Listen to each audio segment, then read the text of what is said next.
నమస్తే, welcome to AK news. ముందుగా headlines.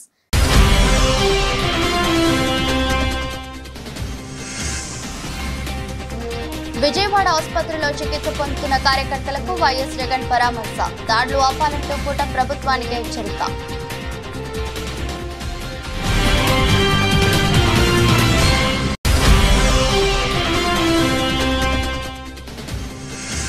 Seat విషయంలో వివాదంతో కండక్టర్ సస్పెన్షన్. జనగామలు డిపోకే పరిమితమైన బస్సులు.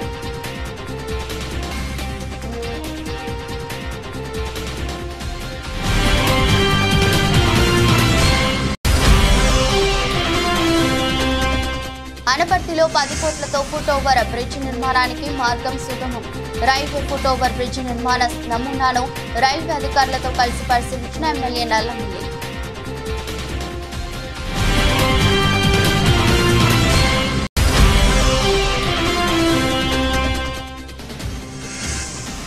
మహబూబాబాద్ జిల్లా కేంద్రంలో పట్న పోలీస్ తనిఖీలు. నిషేధిత గంజాయి అక్రమ రవాణాను నిరోధించడానికి సిబ్బందితో సోదాలు నిర్వహించనున్న సిఐ దేవేందర్.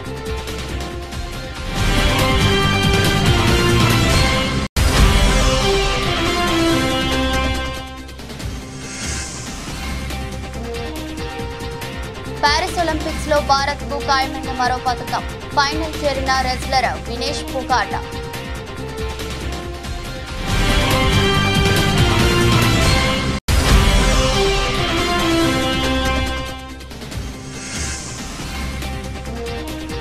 లాభాలతో ప్రారంభమైన స్టాక్ మార్కెట్లు. 800 పాయింట్లకు పైగా లాభంతో సెన్సెక్స్.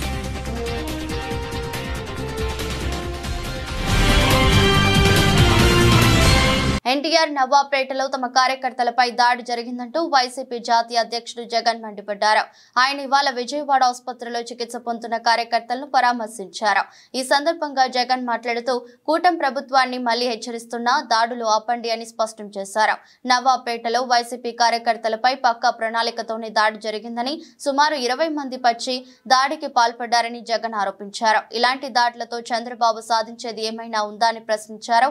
కార్యకర్తలను ఉద్దేశించి మాట్లాడుతూ, నేను సీఎంగా ఉన్నప్పుడు మిమ్మల్ని ఆదుకుంటా వచ్చాను.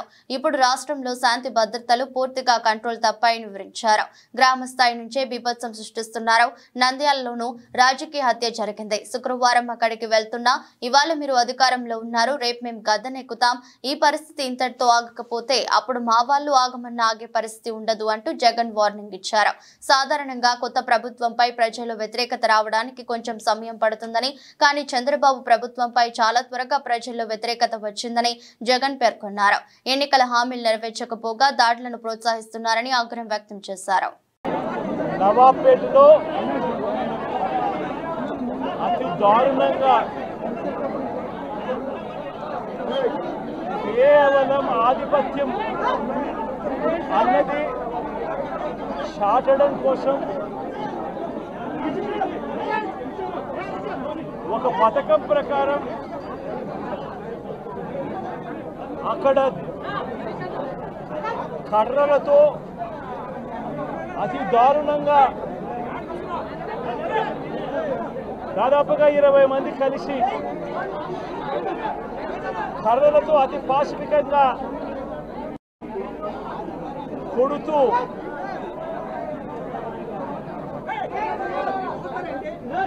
చివరికి హాస్పిటలైజ్ అయి తీవ్రమైన దెబ్బలతో వాళ్ళు హాస్పిటల్లో ఉంటే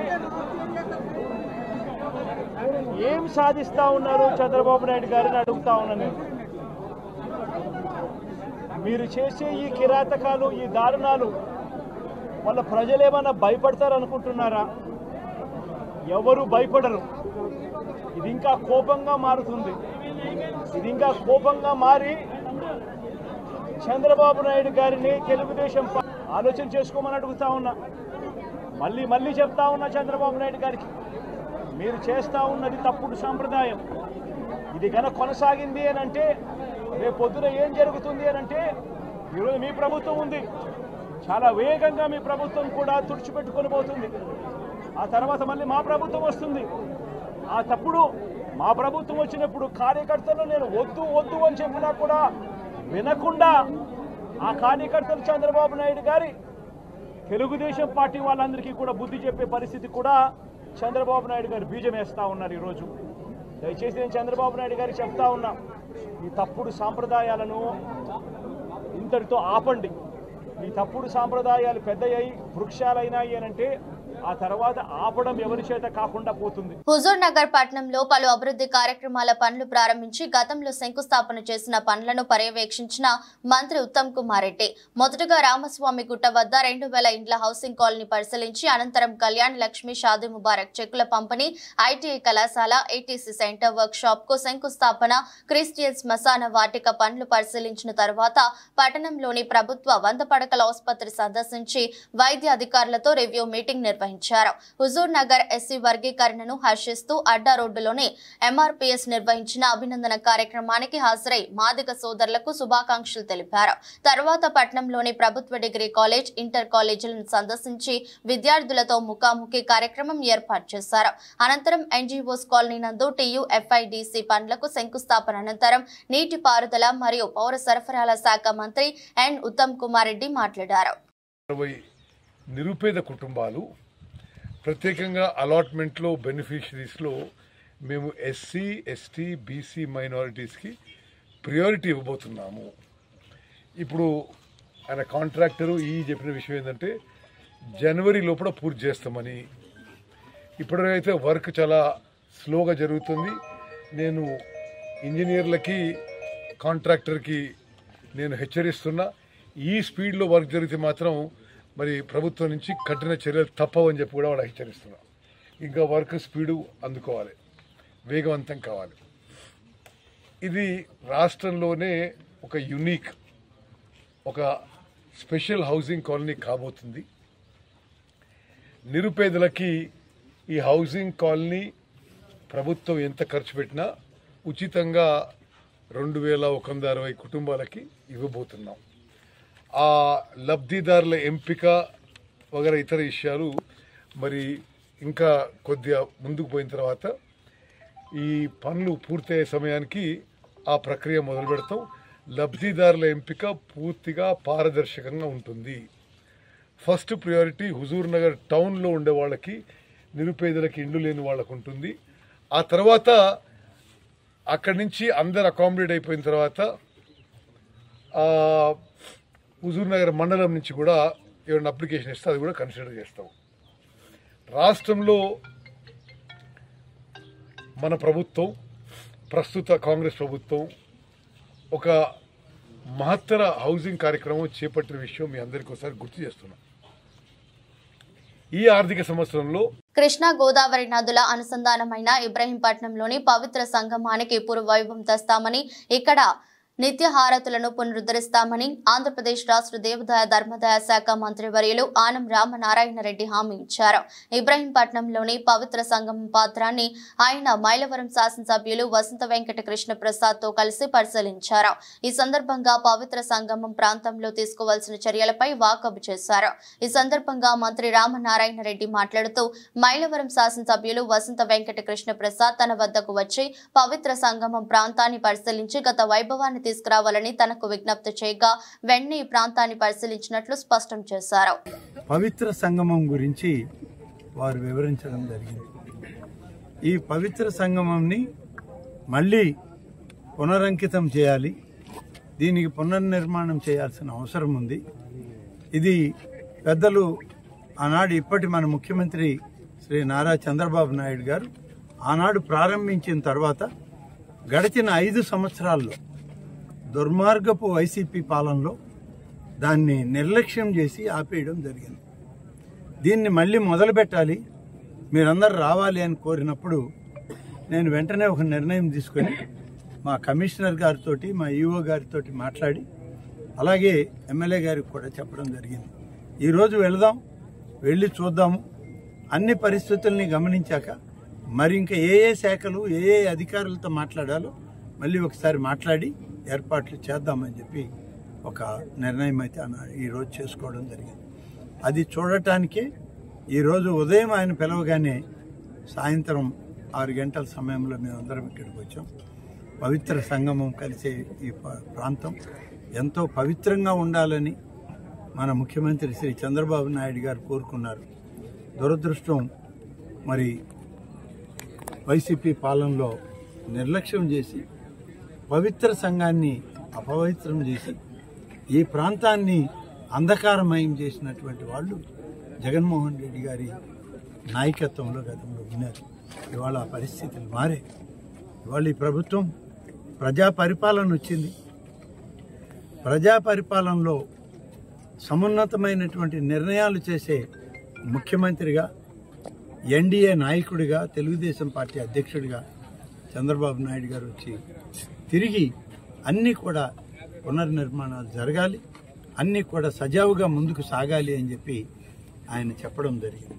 అందుకని పవిత్ర సంగమం కూడా మరి గతంలో ఏ విధంగా పవిత్రంగా దీన్ని భావించి ప్రతిరోజు నిత్యం హారతలిస్తూ వేలాది మందికి కన్నుల పండుగగా ఉన్నటువంటి ఈ ప్రాంతాన్ని తిరిగి మళ్ళీ ప్రారంభించేదానికి ఆలోచన చేస్తూ ఉన్నాం. తెలంగాణలోని జనగామ జిల్లాలో ఆర్టీసీ బస్సులు డిపోకే పరిమితమయ్యాయి. ఓ కండక్టర్ను అన్యాయంగా సస్పెండ్ చేశారంటూ ఉద్యోగులు డిపో ఎదుట ఆందోళన నిర్వహించారు.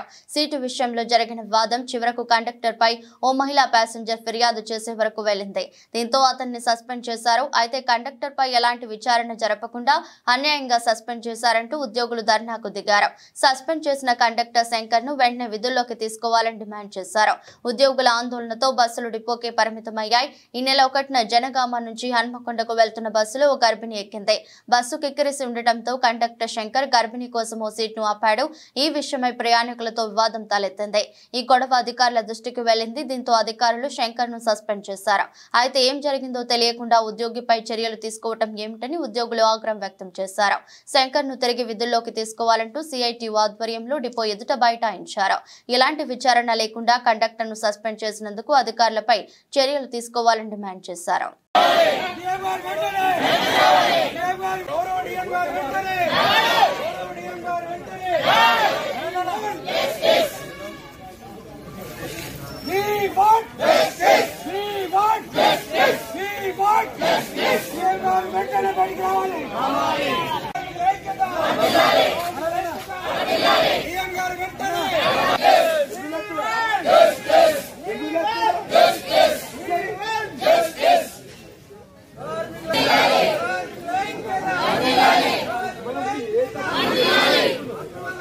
అనపర్తిలోని మూతపడ్డ 413 రైల్వే గేట్ స్థానిక ఫుట్పాత్ బ్రిడ్జి నిర్మాణం కోసం అనపర్తి ఎమ్మెల్యే నల్లమిల్లి రామకృష్ణారెడ్డి చేసిన కృషి త్వరలోనే సాకారం కానుంది.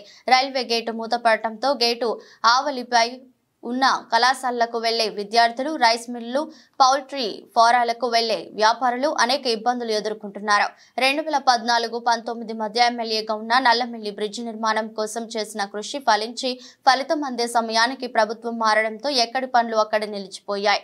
తిరిగి కూటమి అభ్యర్థి విజయం సాధించిన ఎమ్మెల్యే నల్లమిల్లి ఇటీవల రాజమహేంద్రవరంలో రైల్వే DRMతో జరిపిన చర్చల ఫలితంగా ఫుట్పాత్ బ్రిడ్జి నిర్మాణానికి అనుమతులు లభించాయి.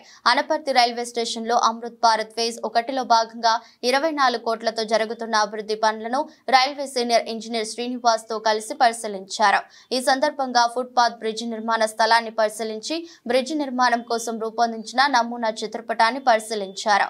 ఈ సందర్భంగా ఎమ్మెల్యే మాట్లాడుతూ ఫుట్పాత్ బ్రిడ్జి నిర్మాణానికి ఏర్పాట్లు చేస్తున్నామని, ఇక్కడి ప్రజల చిరకాల వాంఛగా ఉన్న బ్రిడ్జి నిర్మాణం పూర్తి చేస్తామన్నారు. ముందు రైల్వే స్థలం ఎక్కడి వరకు ఉందో తేల్చి అవసరమైన స్థల సేకరణ చేసేందుకు కృషి చేస్తామన్నారు. అలాగే అనపర్తిలో జన్మభూమి హాల్ట్ ను సాధిస్తామని, ఎన్నికల్లో ఎంపీ పురంధేశ్వరి ఇచ్చిన హామీలు కార్యరూపం దాల్చాయన్నారు. త్వరలోనే బ్రిడ్జి నిర్మాణ పనులు కూడా ప్రారంభమవుతాయన్నారు. తెలంగాణ రాష్ట్రంలో కులగణన నిర్వహించి 42% రిజర్వేషన్లు పెంచిన తర్వాతే స్థానిక సంస్థల ఎన్నికలు నిర్వహించాలని జాతీయ బీసీ సంక్షేమ యువజన సంఘం అధ్యక్షుడు కనకాల శ్యామ్ కురుమా డిమాండ్ చేశారు. 2023 నవంబర్ 10వ తేదీన అసెంబ్లీ ఎన్నికల సందర్భంగా కామారెడ్డిలో నిర్వహించిన విజయభేరి సభలో కాంగ్రెస్ పార్టీ అధినేత రాహుల్ గాంధీ బీసీ డిక్లరేషన్ లో అధికారంలోకి వచ్చిన తర్వాత 6 నెలల్లోపే కులగణన నిర్వహించి స్థానిక సంస్థల్లో 42% రిజర్వేషన్లు పెంచాక వరకే ఎన్నికలు నిర్వహిస్తామని హామీ ఇవ్వడం జరిగిందని శ్యామ్ కుర్మా తెలిపారు. ఇచ్చిన హామీ నెరవేర్చకపోవడం తెలంగాణ ముఖ్యమంత్రి రేవంత్ రెడ్డి స్థానిక సంస్థల ఎన్నికలు నిర్వహిస్తామని ప్రకటించడం మేము తీవ్రంగా ఖండిస్తున్నామని ఆయన హెచ్చరించారు. ఈ మేరకు బీసీ కుల సంఘాల జేఏసీ, బీసీ సంక్షేమ సంఘం, సంక్షేమ యువజన సంఘం తెలంగాణ ఆధ్వర్యంలో పెద్ద ఎత్తున ఏఐసీసీ కార్యాలయం ముట్టడి కార్యక్రమాలు జరిగాయి. మీరు ఇంట్లోనే గెలుస్తలేరు, ఇంకా పోయి వీధుల పోయి దేశాల పోయి ఏం గెలుస్తారని చెప్పేసి అని మేము మిమ్మల్ని ఒకటే సవాల్ డిమాండ్ చేస్తూ ఉన్నాం. ఎందుకంటే తెలంగాణలో మేము కులగణన చేస్తామని మేనిఫెస్టోలో పెట్టి లెక్కించిన తర్వాత 42% రిజర్వేషన్ పెంచుతాం బీసీలకు అని చెప్పేసి అని దొంగ మాటలు చెప్పి బీసీల ఓట్లు వేసుకొని గెలిచి ఈరోజు రేవంత్ రెడ్డి బీసీల పైన సవితల్లి ప్రేమ చూపిస్తుండు. ఎందుకంటే కులగణన చేస్తామని చెప్పి తీర్మానం చేసుడు మీ వంతే, 150 కోట్ల బడ్జెట్ చేసుడు మీ వంతే, మంత్రులు, ఎమ్మెల్యేలు, ముఖ్యమంత్రులు సీట్లు కూడా తినిపించినాం కాబట్టి మీకు అందరికీ సంతోషకరమైన వార్త అని చెప్పి, అయినా కూడా మీరు మాత్రము నిమ్మకు నీరెత్తినట్టు కులగణన చేస్తే దేశ సమగ్ర అభివృద్ధి కోల్పోతుంది, రాష్ట్ర సమగ్ర అభివృద్ధి కోల్పోతుంది, మేము ఈ ఎలక్షన్స్ తర్వాతనే చేస్తామని అంటే 5 ఏళ్ల వరకు బీసీలు ఈ సర్పంచులు కానీ, ఎంపీటీసీలు కానీ, జెడ్పీటీసీలు కానీ, జెడ్పీ చైర్పర్సన్లు కానీ రిజర్వేషన్లు కోల్పోయి అందరు రోడ్ల మీద పడి మీ ఎంబడి జిందాబాద్లు కొట్టుకుంటూ మిమ్మల్ని భుజాల మీద ఎత్తుకొని తిరుగుతుంటే మీరు పైశాచిక ఆనందం పొందామనుకుంటున్నారు. రేవంత్ రెడ్డి ఖచ్చితంగా మీరు మాత్రం ఈ కులగణన లెక్కించిన తర్వాతనే ఈ స్థానిక సంస్థల ఎలక్షన్ పోవాలని చెప్పేసి ఈరోజు బీసీ సంక్షేమ సంఘం జాజుల సీనన్న ఆధ్వర్యంలో ఇక్కడ మొత్తము ఢిల్లీలోని ఏసీసీ కార్యాలయాన్ని ముట్టడించడం జరిగింది. పాతపట్నం నియోజకవర్గం పాతపట్నం, మొలియాపుట్టి, హిరమండలం, కొత్తూరు, ఎలన్పేట మండలాలకు చెందిన ప్రజా సమస్యలపై పాతపట్నం ఎమ్మెల్యే మామిడి గోవిందరావు బుధవారం నాడు ఎమ్మెల్యే క్యాంపు కార్యాలయం నందు ప్రజల నుండి ప్రజా సమస్యలు తెలుసుకునేందుకు ప్రజా దర్బార్ నిర్వహించారు. పాతపట్నం నియోజకవర్గం రాజకీయ చరిత్రలో తొలిసారిగా ఎమ్మెల్యే ఎంజీఆర్ ఈ కార్యక్రమం నిర్వహించడం పట్ల అన్ని వర్గాల ప్రజలు పార్టీలకు అతీతంగా, పార్టీ రహితంగా ప్రజా దర్బార్ నిర్వహించడం పట్ల ప్రజల నుండి హర్షాతిరేకాలు వచ్చాయి. గత ప్రభుత్వ పాలనలో ప్రజా సమస్యలు గాలికి విడిచిపెట్టడం, ప్రజా సమస్యలు ఎక్కడ వేసిన గొంగలి అక్కడే ఉన్న చందంగా ఉన్నాయి. పని చేయడానికి ఎవరు ఆదేశాలు అవసరం లేదు. ప్రజలకు న్యాయం చేస్తామన్నప్పుడు ఏ ఎమ్మెల్యే ఫోన్ అవసరం లేదు, ఎవరిది అవసరం లేదు. నేను మళ్ళీ చెప్తున్నాను, ఎమ్మెల్యేకి చెప్పాలి, ఎమ్మెల్యే చెప్పకూడదని కాదు. మీరు ప్రజలకు మంచి చేస్తున్నప్పుడు ఎట్టి పరిస్థితులు ఉన్న అధికారులు అందరూ ఎమ్మెల్యే చెప్పాల్సిన అవసరం లేదు. వాళ్ళకి న్యాయం చేయండి. చాలా మంది అంటారు మాకు అవసరం లేదు, అది ఎట్టి పరిస్థితుల్లో మీరందరూ అధికారులు ప్రజల సమస్య తెలిసిన వాళ్ళు. మేము కొత్త ఎమ్మెల్యేలు, నేను కొత్త ఎమ్మెల్యేను, నాకు కొన్ని సమస్యలు తెలుసు, కొన్ని సమస్యలు తెలియకపోవచ్చును, నాకు అవగాహన తక్కువ ఉండొచ్చును. కానీ ఎట్టి పరిస్థితుల్లోనే ప్రజలకు మంచి జరగాలనుకున్నప్పుడు మాత్రం మీ డెసిషన్ మీరు తీసుకొని ప్రజలకు మంచి చేయండి సార్. ఇప్పుడు ఇక్కడ ఇప్పుడు ఎవరైతే అబ్జర్వర్ రిజర్వాయర్ సంబంధించిన వాళ్ళు ఎవరైతే ఉన్నారో బాధ్యతలు, నిర్వాహితులు కానీ ఆ బాధ్యతలు ఎవరు ఉన్నారో మీకు చెప్తున్నారు ఒక ఎంఆర్ఓ గారు, మీకు అన్నీ తెలుసు అనుకోని చాలా సంతోషకరమైన విషయం. మీరు వెళ్ళి అక్కడ ఉన్న సమస్యలు సాల్వ్ చేయండి సార్ వీలున్నంత వరకు. ఒకవేళ ఏదైనా ప్రాబ్లం ఉంటే నాకు చెప్పండి, నేను పై అధికారులకి, మన తిచ్చిరా పచ్చినాయుడు గారికి, మన మినిస్టర్ గారికి, మన ఎంపీ రామ్మోహన్ కేంద్ర మినిస్టర్ గారికి చెప్తాను.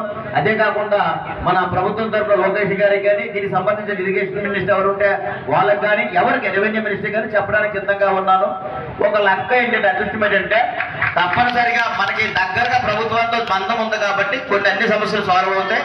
మనకి మెయిన్ ఇంపార్టెంట్ మన నియోజకవర్గం నుంచి, అంటే మన జిల్లా నుంచి ఒక రాష్ట్ర మంత్రి ఉన్నారు, ఒక కేంద్ర. మహబూబాబాద్ జిల్లా కేంద్రంలోని పలు పార్సల్ ఆఫీసులు, కిరాణా షాపులలో, రైల్వే స్టేషన్స్, బస్ స్టాండ్, అనుమానిత ఇండ్లలో నిషేధిత పదార్థాలు గుర్తించడానికి పట్టణ పోలీస్ తనిఖీలు నిర్వహించారు. నిషేధిత గంజాయి అక్రమ రవాణాను నిరోధించడానికి నార్కోటిక్స్ విభాగంలో ప్రత్యేక శిక్షణ పొందిన పోలీస్ నార్కోటిక్ జాగిలం తో డాగ్ స్క్వాడ్ బృందంతో టౌన్ సిఐ దేవేందర్ సిబ్బందితో కలిసి తనిఖీలు చేపట్టారు. పోలీస్ స్టేషన్ పరిధిలోని ఎవరైనా వ్యక్తుల వద్ద పాన్ షాపులలో, కిరాణా షాపుల్లో, మరే ఇతర షాపుల్లో ప్రభుత్వం నిషేధించిన గంజాయి, మత్తు పదార్థాలు కలిగి ఉన్నా లేక విక్రయిస్తున్నట్లు సమాచారం ఉంటే ప్రజలు వెంటనే డైల్ 100 లేదా దగ్గరలో ఉన్న పోలీస్ స్టేషన్లో సమాచారం అందించాలని టౌన్ సిఐ తెలిపారు.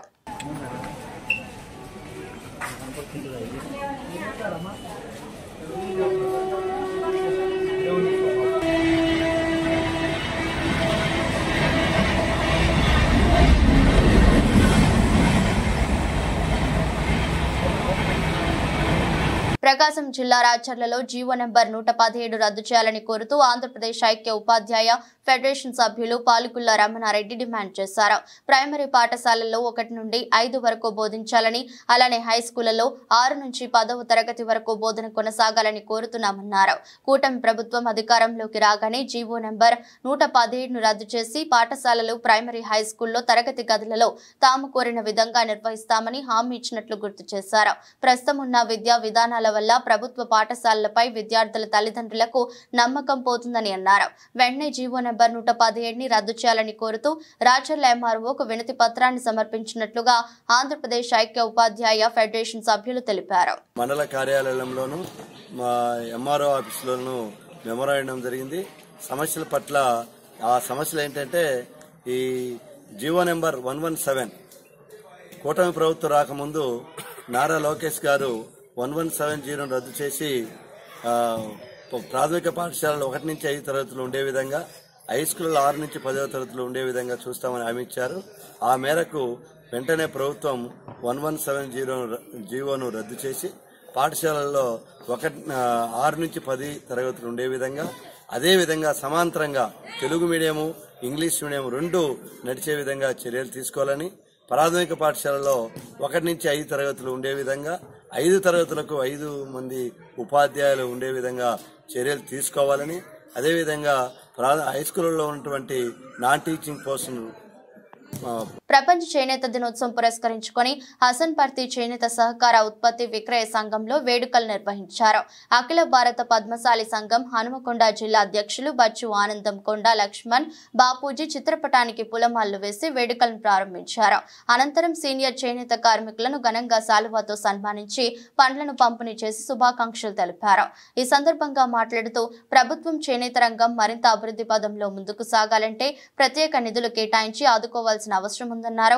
చేనేత సంఘాల్లో సరైన పనులు లేక కార్మికులు వస్తువులు ఉండాల్సిన పరిస్థితి నెలకొందని, మరి కొంతమంది కార్మికులు చేసేందుకు పని లేక కూలీలుగా మారుతుండగా ఇంకొంతమంది ఆర్థిక ఊబిలో కూరుకుపోయి ఆత్మహత్యలకు పాల్పడుతున్నారని ప్రభుత్వానికి గుర్తు చేశారు. పద్మశాలిల ఐక్యత, పద్మశాలిల ఐక్యత, జై మార్కండేయ, జై మార్కండేయ. కాకినాడ జిల్లా పెద్దాపురం మున్సిపల్ సెంటర్ లో ఉన్న అంబేద్కర్ భవన్ లో ఆగస్టు 9న దివ్యాంగుల కోసం ప్రత్యేక శిబిరాన్ని ప్రభుత్వం ఏర్పాటు చేస్తున్నట్లు మున్సిపల్ కమిషనర్ పద్మావతి తెలిపారు.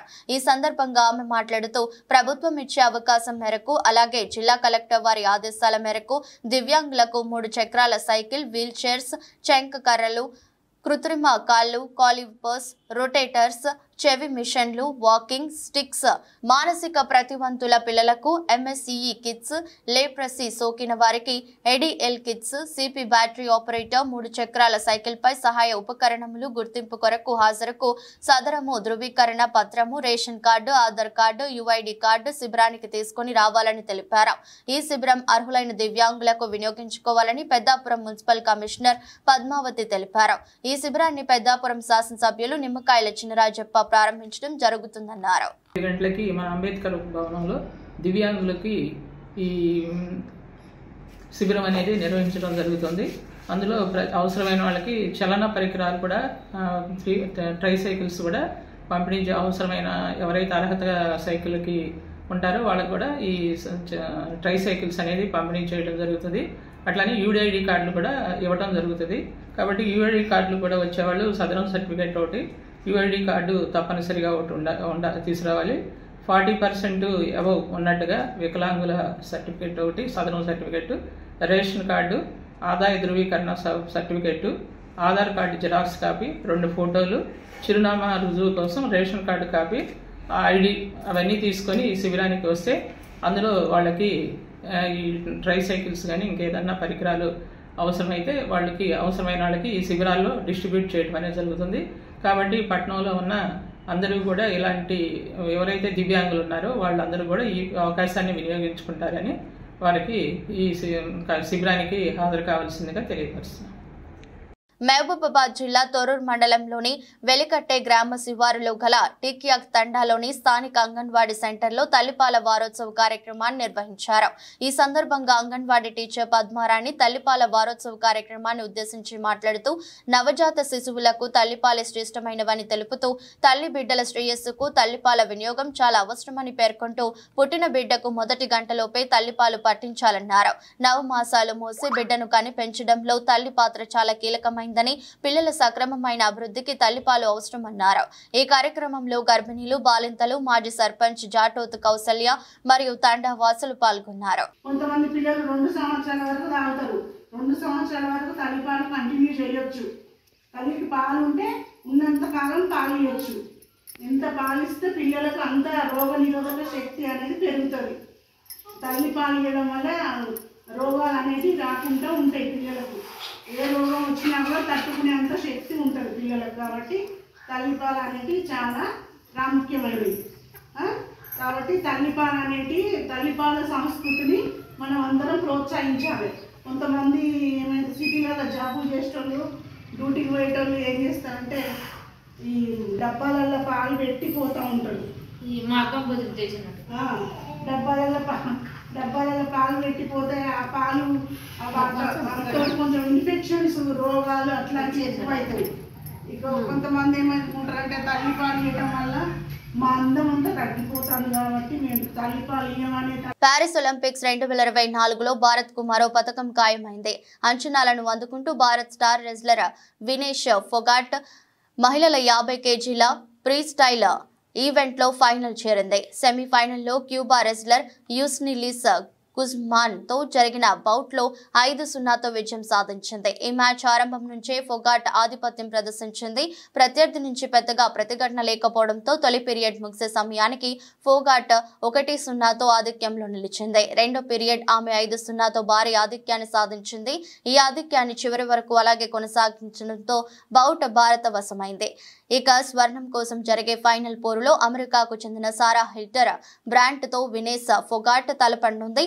హిల్టర్ బ్రాంట్ సెమీఫైనల్లో మంగోలియాకు చెందిన డోల్గో జార్విన్ పై విజయం సాధించి ఫైనల్ చేరుకుంది. ఒలింపిక్స్ క్రీడల్లో రెజ్లింగ్ విభాగంలో ఫైనల్లో పథకం అందించనున్న తొలి భారతీయ మహిళగా వినేష్ ఫొగాట్ నిలవడం ఖాయమైంది. సెమీస్ కు చేరిన తొలి మహిళగా ఇప్పటికే రికార్డు సృష్టించింది. కాగా 2016 ఒలింపిక్స్ క్వార్టర్స్ లో ఓడిపోయిన సాక్షి మాలిక్ కాంస్యం పథకంలో సరిపెట్టుకుంది. స్టాక్ మార్కెట్లో బుధవారం భారీ లాభాలతో ప్రారంభమయ్యాయి. ప్రస్తుతం బాంబే స్టాక్ ఎక్స్చేంజ్ సూచీ సెన్సెక్స్ 863 పాయింట్ల లాభంతో 79,442 వద్ద కొనసాగుతుంది. జాతీయ స్టాక్ ఎక్స్చేంజ్ సూచీ నిఫ్టీ కూడా 299 పాయింట్ల లాభంతో 24,292 వద్ద ట్రేడ్ అవుతుంది. అంతర్జాతీయ మార్కెట్లలో నెలకొన్న సానుకూలతలు దేశీయ సూచీలకు దన్నుగా నిలిచాయి. ట్రేడింగ్ ప్రారంభంలోనే సెన్సెక్స్ 1,046 పాయింట్లు, నిఫ్టీ 313 పాయింట్ల మేర లాభపడ్డాయి. Mahindra and Mahindra, Infosys, UltraTech cement, Adani ports, HCL tech, Tata steel, ITC, Maruti Suzuki, Axis bank, Sun Pharma, Power Grid సూచీలు లాభాల్లో కొనసాగుతున్నాయి. అదే సమయంలో ఏషియన్ పెయింట్స్, భారతీ ఎయిర్టెల్, కోటక్ బ్యాంక్, టైటాన్ సూచీలు నష్టాల్లో ఉన్నాయి. అంతర్జాతీయ మార్కెట్ల విషయానికి వస్తే మంగళవారం అమెరికా మార్కెట్లు లాభాలతో ముగిశాయి. ఆసియాలో సియోల్, టోక్యో, షాంఘై, హాంకాంగ్ అన్ని మంచి లాభాల్లో ట్రేడ్ అవుతున్నాయి. స్టాక్ ఎక్స్చేంజ్ డేటా ప్రకారం మంగళవారం విదేశీ సంస్థాగత పెట్టుబడిదారులు 3,531 కోట్ల విలువైన ఈక్విటీ షేర్లను అమ్మేశారు. మరోవైపు దేశీయ సంస్థాగత పెట్టుబడిదారులు 3,357 కోట్ల విలువైన ఈక్విటీ షేర్లను కొనుగోలు చేశారు. వార్తలు ముగించే ముందు మరోసారి హెడ్లైన్స్.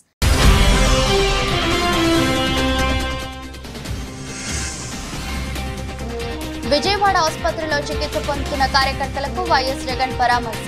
దాడులు ఆపాలంటూ కూటమి ప్రభుత్వానికి హెచ్చరిక.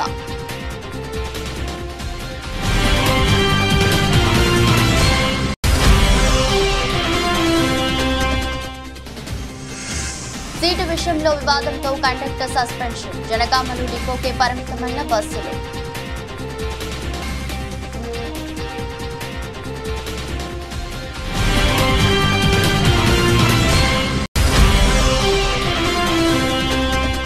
అనపర్తిలో 10 కోట్లతో ఫుట్ ఓవర్ బ్రిడ్జ్ నిర్మాణానికి మార్గం సుగమం. రైల్వే ఫుట్ ఓవర్ బ్రిడ్జ్ నిర్మాణ నమూనాను రైల్వే అధికారులతో కలిసి పరిశీలించిన ఎమ్మెల్యే నల్లమిల్లి.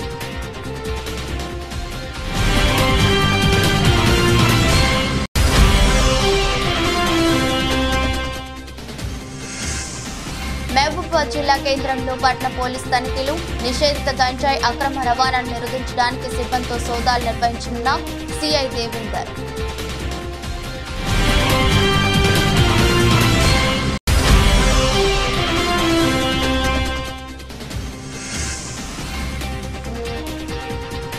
ప్యారిస్ ఒలింపిక్స్ లో భారత్ కు ఖాయమైన మరో పథకం. ఫైనల్ చేరిన రెజ్లర్ వినేష్ పొగాట్.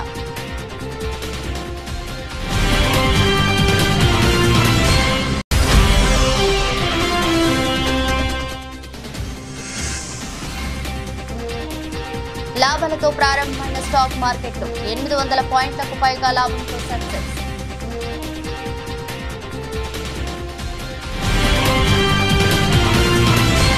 ఇది రోజు బులెటిన్. మరో బులెటిన్లో మళ్ళీ కలుద్దాం. అంతవరకు సెలవు. నమస్కారం.